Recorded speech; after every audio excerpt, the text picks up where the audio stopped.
Morning. Dahil Mother's Day ngayon at may pa-surprise ang aking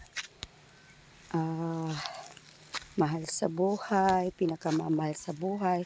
Ayan, nagtanim ako ng saging ngayong araw para sa aking Mother's Day celebration.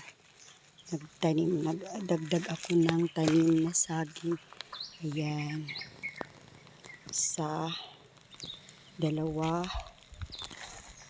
4, 5.